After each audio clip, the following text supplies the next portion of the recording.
છોકરો છોકરી હોય એમાં ભેદભાવ કરે, છોકરાને વધારે રાખે, જયારે મરવાનું થશે ને તો કાંધ લઈને છેક મેલે આવશે.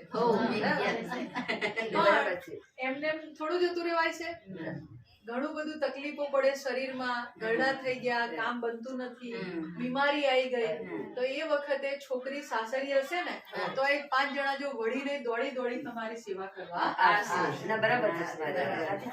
અહીંનું રાખે ને તઈનું રાખે, બરાબર. અને તો અગર છોકરી ઘરમાં ભાગ માંગે કે ખેતરમાં ભાગ માંગે તો એમ કે નહીં હારી, તો આખી જિંદગી તમારે ભેગું જ રહેવાનું છે.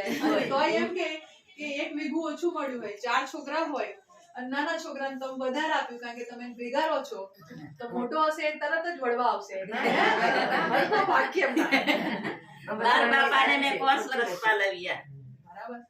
ભાઈ હશે ને? ભાઈ 4 છે. 4 ભાઈ, પણ 4 માંથી એક કામ લાગ્યા ના. આપણો ભાઈ હોય તોય શું થઈ જાય, બરાબર ને? પછી સમાજમાં પછી માર બાપ પેલા ઓફ થઈ ગયા, તે તઈ જતા રહ્યા માર પિયર में, એન માર બા આઈ રહ્યા તે ઓફ થઈ જતે કે તઈ સંતા બેન બધું આ મા બાપ નું ખાઈ જી કે. મેં કીધું હું ખાઈ જી, તમે પોલીસ સ્ટેશને જો ફરિયાદ નોંધાડો, બિલો લઈને આવો, પછી હું હાજર આવું. બરાબર. એમ કીધું પછી મારા ભાઈ નહીં બોલ્યા. કારણ કે તમારી જવાબદારી હતી, તમે મરદ કહેવાવ તોય તમે તાળી પાડીને ભાગી ગયા. હા, બરાબર. અને પછી મારા ભાઈ નાનો એટલો માર બાને લેવા આવ્યો ટ્રેક્ટર લઈને, એને બીજા નહીં આવ્યા.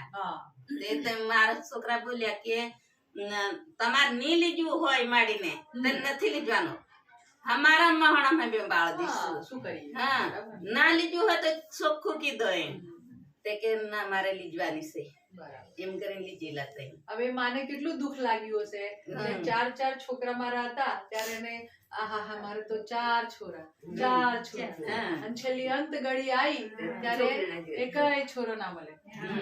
નામના છોકરા છોરી એક જ હતી, પણ તોય એને અમે ત્રણ બહેનો છીએ. હા, પણ હું વસક બેન છું, મેં મારા મા બાપ ને પાલવ્યા. તાળી પાડો. સરસ, સારું કહેવાય.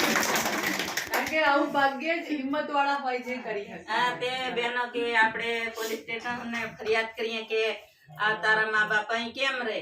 મેં કીધું મારા મા બાપે મારો જન્મ લીધો, ભાઈ નો જન્મ લીધો, મને પાલવી એવી મારા ભાઈ ને પાલવી, એટલે મારા મા બાપ ને દુઃખ નથી દેવાનું. એને મારે છોકરી કીધું કે હમુન મળશે એ ખવડાવશું, અમે ભૂખ્યા રહીશું, તે અમારા મા બાપ ગેડા મા બાપ ભૂખ્યા રહેશે એમ કીધું. એટલે અમે કોઈની ઉપર ફરિયાદ કરી નહીં.